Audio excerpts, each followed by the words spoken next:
Good day to you all. This is going to be my introduction to the game Everquest Next, an MMORPG by Sony Online Entertainment. You may notice that the screen is black right now, and that is because for some reason you can't record the login screen. Probably related to this being an early alpha, and it lacks a lot of functionality. However, the core mechanics are already in place, and I must say they work fairly well, but I'll go into that in more detail later. Sony Online Entertainment. In the past, they've given us games such as PlanetSide 2, which coincidentally, this game runs the same engine, and also Everquest, which is obviously where the basis for this game came from. However, make no mistake, this is no ordinary MMORPG. This is a sandbox, and as such is not focused on questing, going through long chains of zones and whatnot, but is rather focused on your creativity as a player. What you can accomplish using your creativity is insane. They've successfully constructed an engine that is very interesting. Now, let's see if you get actually some display there when I log in to the game. So let's see what happens here. There we go. Okay. So, as I mentioned, this is an early alpha, and therefore the game has quite a few problems, which is obvious. First of all, as you can see, the graphics aren't exactly perfect here, and this is because my settings are on low at the moment. Simply because of performance issues in this early stage. If I go up to medium, I can still get a good 50 FPS or so, 50-60, but I thought may as well go all the way down for the purposes of demonstration to ensure you get a smooth experience watching this video.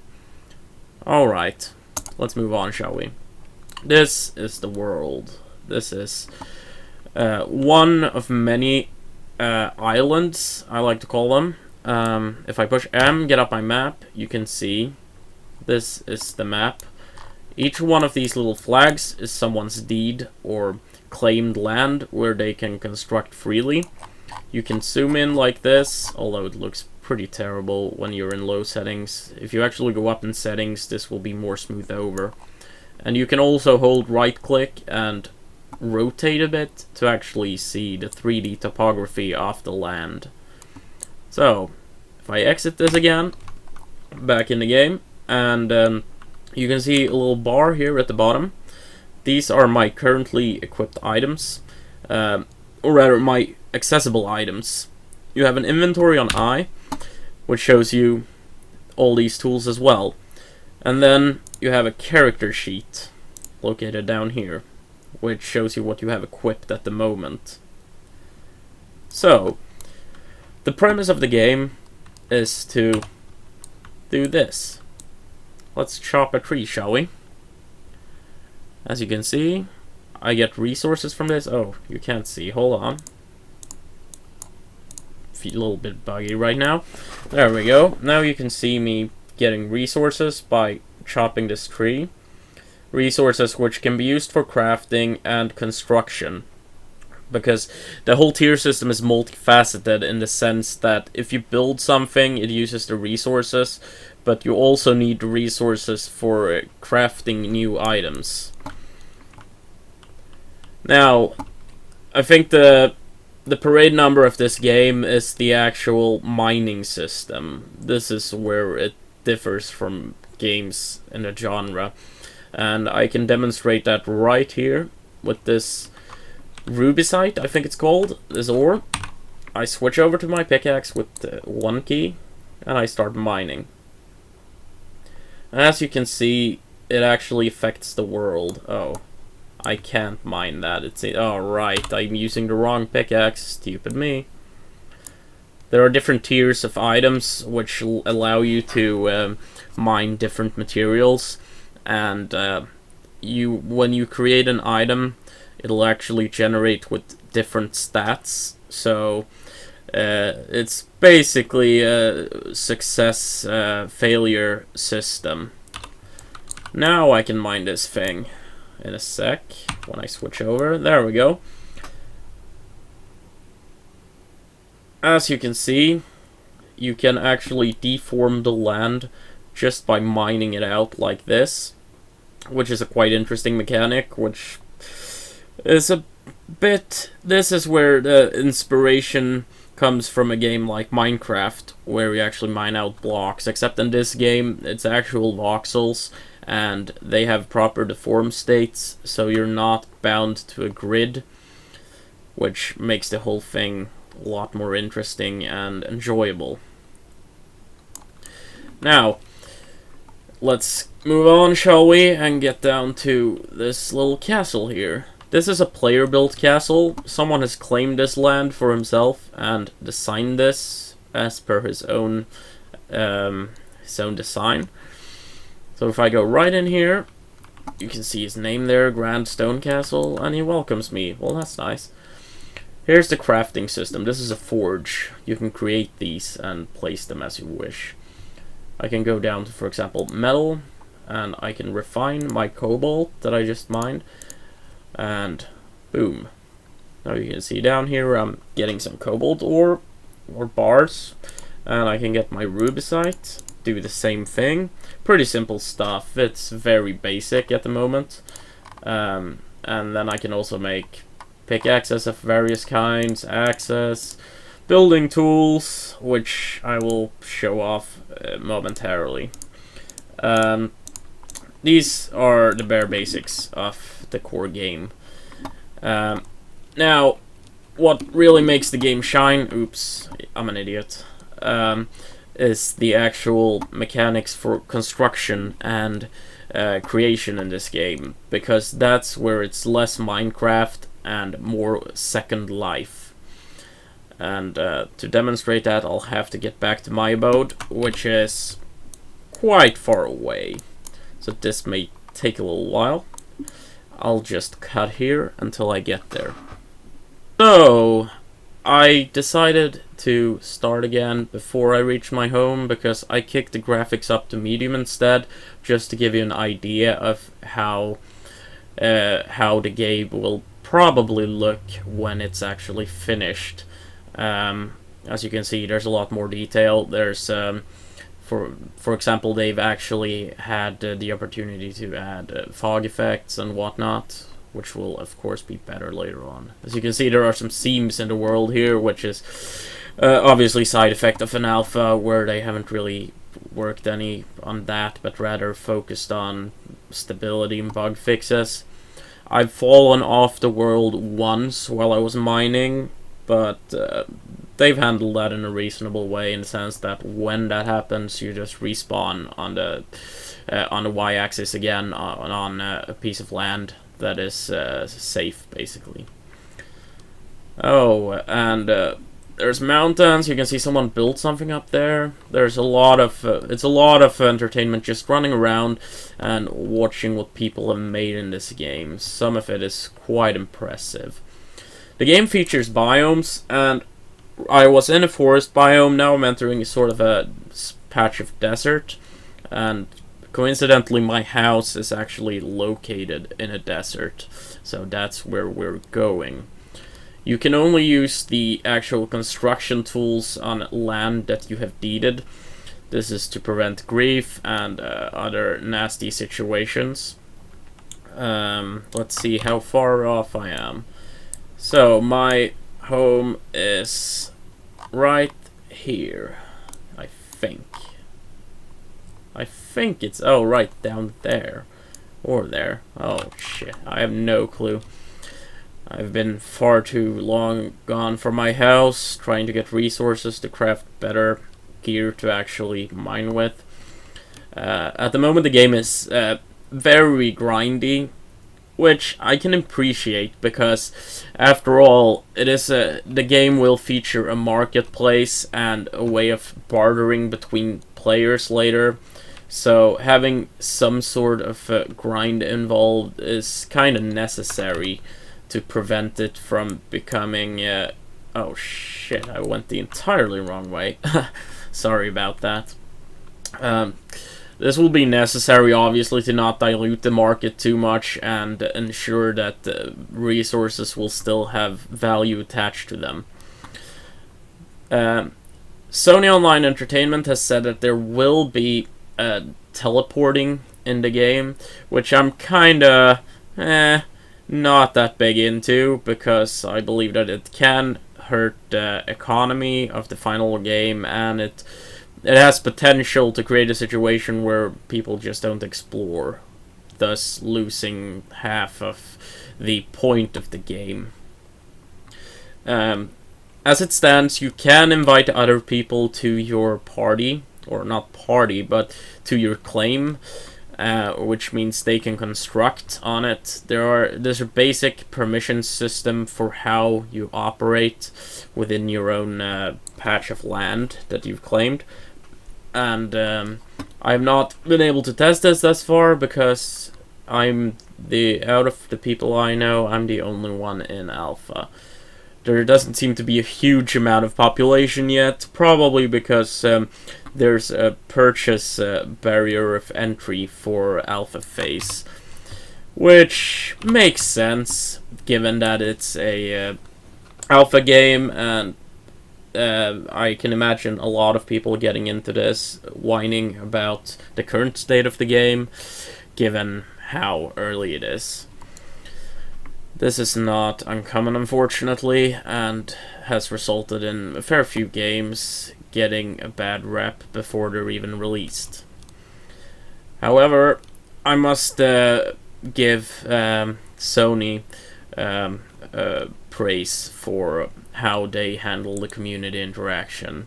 There's a lot of activity from both developers and representatives of Sony on the forums, and they actually take suggestions into account and actually do fix things. So that's a huge plus in my book, given how the last few years of MMORPGs have been rather lackluster in terms of player input. But my opinions on other MMORPGs should probably be left to a different video, because that's a rather big topic, which I'm not really prepared to cover at this time. All these plants you see have no use as of yet. However, the idea is that you should be able to harvest them in a future phase of the game. I think they're actually working on it right now, if I remember correctly. It's supposed to be part of a bigger update coming soon. And as you might have seen, there's no water in the game yet. This is something they're actually going to add, but haven't gotten around to yet, which I can understand, given the scope of what they're trying to do with water. If you think of a game like Minecraft, where you can reroute water bodies, drain, etc., that's going to be in this game, except it's not going to be bound to blocks in that sense, which is a massive undertaking, I must say. And this will probably lead to some very interesting things being created in terms of design. Since this game uses a very different system for construction, since you're not... well, you're bound to the voxel sizes, but not really. I'm not sure how it's done in engine. I am a programmer, but I'm not exactly on that level when it comes to voxel technology. But what I've seen, I'm pretty impressed, and I'm especially impressed that despite being early alpha, the performance is still tolerable. I'm running this on a system that's pretty aged now. It's an NVIDIA GTX 580 and an Intel i7 2600K, so it has a few years on its back. But I find that it's perfectly playable on medium, and it's probably possible to play this on a lower end system on low settings at this moment, which is good. because every other game beyond Minecraft that has done this before has had massive performance issues, which have hindered the accessibility to people outside of the monster rig scene. And as you can see, I am completely useless at navigation and have walked around in a circle around my base, basically, because I haven't played a game like this in a long time, thus my navigational skills aren't up to notch. That's actually something I appreciate about this game. You can easily get lost. Of course, this is kind of diluted by the fact that you have access to a minimap, or rather a full map, but I'm the kind of person who generally tend to not use that, because I like the idea of getting lost somewhere and having to find my way using my own navigational skills. So this is a big plus for the game, for me. The game appears to have a simple chat system already, as I can demonstrate. Hello. And it goes up in default. But as of yet, it's pretty bare bones in terms of the UI, in terms of crafting, in terms of most things. It seems that the early alpha is focusing on perfecting the tools that you're given, and some balance, I suppose. As we get closer, I am pretty close now. You can see someone built a pretty cool tower up on that mountain. It's quite interesting. I have to get past this ridiculous mountain before I actually get to my base, where I can demonstrate the creation tools. Yeah, that's a bit too far away, isn't it? They haven't really dealt with damage and stuff like that yet. You will be able to hurt yourself. There will be a death penalty. What it is, we don't know yet. As you can see, collision is kind of silly right now. I can basically float up a mountain sometimes if I just keep jumping. And this is obviously something they'll deal with later, because the idea is that there should be terrain that's kind of hard to navigate. And there's my house. I created this in about, I don't know, 2 hours of gathering materials and general crafting. And you shall soon see I'll be in my deed. And boom, welcome to my claim.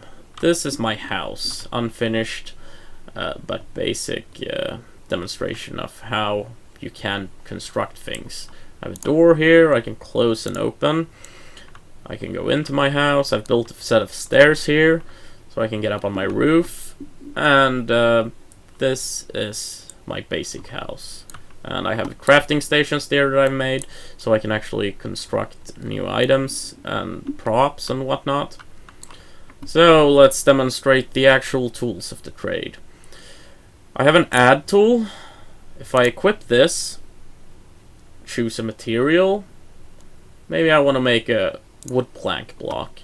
Now I can use my mouse wheel to enlarge this, and boom, there's my wooden block. And if I don't like it, I can delete it again. And I was stupid enough to make a hole in my floor. Oh well.